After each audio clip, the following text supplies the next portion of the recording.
জানুৱাৰী, ফেব্ৰুৱাৰী, March, April আপোনালোকৰ 4 মাহৰ টকাটো 9,000 টকা দি দিলে। তেতিয়া এই দি দিয়াৰ পাছত আপোনালোকে বহুতে সুধি আছিলে এই মাহৰ টকাটো এতিয়া যোৱা 10 তাৰিখে আপোনালোকে পালে নে নাই পোৱা? আপোনালোকে এইটো নাই মই আপোনালোকৰ মই ভিডিঅ'বিলাকত আপোনালোকক কি কৈছিলোঁ যে আপোনালোকে এই টকাটো কেতিয়ালৈ পাব, দিব নে নিদিয়ে, কি হ'ব?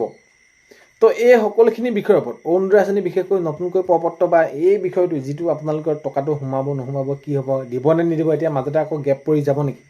এই মাহত নিদিলে বোলে আকৌ নতুন চৰকাৰ এতিয়া গঠন হৈ গ'ল যিহেতু আপোনালোকে আকৌ পাছতহে পাব নেকি? কি হ'ব? এই সকলোখিনি বিষয়ৰ ওপৰত আপোনালোকক জনাবলৈ গৈ আছোঁ আজি এই ভিডিঅ'ৰ জৰিয়তে। ভিডিঅ'টো বহুত বেছি দীঘলীয়া নহয়, আপোনালোকে শেষলৈকে চাব। শেষত আপোনালোকৰ মন্তব্য কমেণ্টৰ জৰিয়তে জনাব। আৰু এনেকুৱা ধৰণৰ হ'ল বহুতো পাবলগীয়া মহিলাৰ নাম বাদ পেলাই দিলে। কি হ'ব তেওঁলোকৰ নতুনকৈ প্ৰপত্ৰত আবেদন কৰিব পাৰিব নোৱাৰিব, কেনেকুৱা ধৰণৰ এই সকলোখিনি বিষয়ে জনাম। আৰু লগতে এইখিনিতে আপোনালোকক এটা অনুৰোধ কৰিম, চেনেলটোলৈ যদি আপোনালোক নতুনকৈ আহিছে চেনেলটো ছাবস্ক্ৰাইব কৰাৰ লগতে কাষতে থকা বেল আইকনটো প্ৰেছ কৰি অল কৰি থ'ব, যাতে নতুন এটা ভিডিঅ' দিয়াৰ লগে লগে আপোনালোকে আগতীয়াকৈ চাবলৈ পায়। যদি ভিডিঅ'টো চাই ভাল পায় লাইক এটা কৰি দিব আৰু শ্বেয়াৰ কৰিব। আৰু এইখিনিতে আপোনালোকক জনা আৰু এটা খবৰ, ডেছক্ৰিপশ্যনত আপোনালোকে দেখিছে ভিউ প্ৰডাক্টত গৈ আপোনালোকে তাতে প্ৰডাক্ট দিয়া আছে, আপোনালোকে সেইটো আপোনালোকক যদি দৰকাৰ হৈছে তেনেহ'লে আপোনালোকে এইটো ল'ব পাৰে প্ৰডাক্টটো। নহ'লে আপোনালোকে ভিডিঅ' প্লে হৈ থাকোঁতে আপোনালোকে তাতে ছাইডত বাওঁতে প্ৰডাক্ট দেখিছে, আপোনালোকে তাত ক্লিক কৰিলে আপোনালোকে সেইটো দেখিবগৈ, তাত প্ৰডাক্টটো ল'ব পাৰিব আপোনালোকে অনলাইন আবেদন কৰি। অনলাইন দিলে আপোনালোকে সেইখিনি ঘৰত দিব আপোনালোকক। বাৰু যি কি নহওক, কথাটো হ'ল কি, এতিয়া এই 10 তাৰিখে যিহেতু আপোনালোকে টকাটো নাপালে, নেক্সট মাহত যেতিয়া নেকি টকাটো দিব অৰুণোদয় আঁচনি, তেনেহ'লে আপোনালোকে সেই 10 তাৰিখে এই 10 তাৰিখৰ টকাটো নাপাব নেকি, বা কি হ'ব? সঁচাকৈ নিদিব নেকি? নিদিলে আপোনালোকে কি কৰিব বা কেনেকুৱা কি হ'ব? এতিয়া চাওক, মই যিহেতু আগৰ ভিডিঅ'বিলাকত আপোনালোকক জনাই আছিলোঁ, বহুতে সেইখিনি ভিডিঅ' চোৱা নাছিলে বা চাব বিচৰা নাছিলে, সেইখিনি শেষলৈকে নাচায়, নোচোৱাৰ ফালে এনেকুৱা ধৰণৰ মন্তব্য আপোনালোকে কমেণ্টৰ জৰিয়তে লিখি আকৌ কি হ'ব কি নহ'ব সকলোখিনিক আপোনালোকক জনাম। যে কথাটো হ'ল কি, এই 10 তাৰিখে আপোনালোকে এতিয়া অৰুণোদয় আঁচনি নাপালে আপোনালোকে চিন্তা কৰাৰ বিষয় নাই, যিহেতু জানুৱাৰী, ফেব্ৰুৱাৰী, মাৰ্চ, এপ্ৰিললৈকে আপোনালোকক 4 মাহ একেলগে দি দিলে। আৰু বহুতে এইটো কৈ আছে যে এপ্ৰিললৈকে যিমানখিনি টকা হ'ব লাগিছিল তাতকৈতো বেছি দিলে, বিহু বুলি 9,000 টকা তেনেদৰে যোগ কৰি দিলে। এতিয়া তেনেহ'লে আমাৰ মে' মাহৰ পইচাটো নিদিব নেকি? তেনেকুৱা নহয়। এতিয়া কথাটো হ'ল কি, চৰকাৰ যিহেতু গঠন কৰি গৈছেহে, চৰকাৰ গঠন হৈছেহে, যোৱা আমি যদি 10 তাৰিখটো চাওঁ তেনেহ'লে চৰকাৰ গঠন কৰিবলৈকে বাকী আছিলে। তো 10 তাৰিখে দিয়াটো কোনো সম্ভাৱনাই নাথাকে, মই আগৰ ভিডিঅ'বিলাকতে কৈছোঁ। আৰু এতিয়া যিহেতু আপোনালোকে গম পাইছে যে চৰকাৰ গঠন কৰিলে, চৰকাৰ গঠন কৰাৰ পাছত এতিয়া আপোনালোকক এই যি অৰুণোদয় টকা অহা মাহত নেক্সট যেতিয়া নেকি 10 তাৰিখ আহি পৰিব তেতিয়া আপোনালোকে একেলগে দিবগৈ।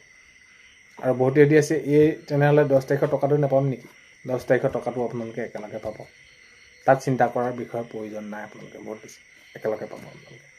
এতিয়া অৰুণোদয় আঁচনি এনেকুৱা ধৰণৰ হ'ল, বহুত মহিলাই তেনেদৰে নাম কাটি দিয়া হ'ল। আমি যদি চাওঁ বহুত মহিলাৰ নাম কাটি দিয়া হ'ল, তেনেহ'লে নতুনকৈ যদি প্ৰপত্ৰ আহে তেনেহ'লে তেওঁলোকে আবেদন কৰিব পাৰিবনে নাই? এতিয়া বিষয়টো এইটো যে অৰুণোদয় আঁচনি বিশেষকৈ ৰূপায়ণ কৰাই হৈছে দুখীয়া দৰিদ্ৰ সীমা ৰেখাৰ তলৰ পৰিয়ালৰ মহিলাৰ বাবে। যদি আপোনালোকে অৰুণোদয় হিতাধিকাৰী যিসমূহ গাইডলাইন আছে আপোনালোকে পাবলগীয়া, তেনেহ'লে আপোনালোকে নিশ্চয় আবেদন কৰিলে পাব। আৰু আগন্তুক সময়ত এই প্ৰপত্ৰ ওলাবলৈ বহুত বেছি দিন নাই, অতি সোনকালে ওলাব। মাননীয় মুখ্যমন্ত্ৰী মহোদয়ে যিহেতু নিৰ্বাচনৰ আগত প্ৰতিশ্ৰুতিসমূহ দিছিলে যে নিৰ্বাচন জয়লাভ কৰাৰ পাছতে আমি এইসমূহ কাম কৰিম।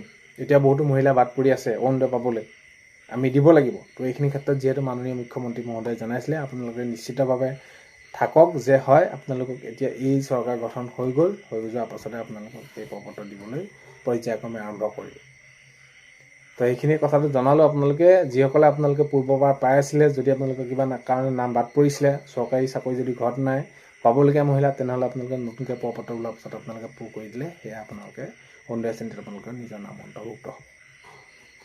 আগন্তুক সময়ত খবৰসমূহ পাই থাকিলে নিশ্চয় জনাম ভিডিঅ'ৰ জৰিয়তে। মুঠৰ ওপৰত আপোনালোকে চিন্তা কৰাৰ প্ৰয়োজন নাই, এই মাহত যদি আপোনালোকে অৰুণোদয় পোৱা নাই অহা মাহত পাব। নতুন প্ৰপত্ৰ ওলালে আপোনালোকে যদি আগৰে পৰা পাই আছিলে নতুনকৈ দিব পাৰিবনে নাই সেইটো আপোনালোকে পাৰিব।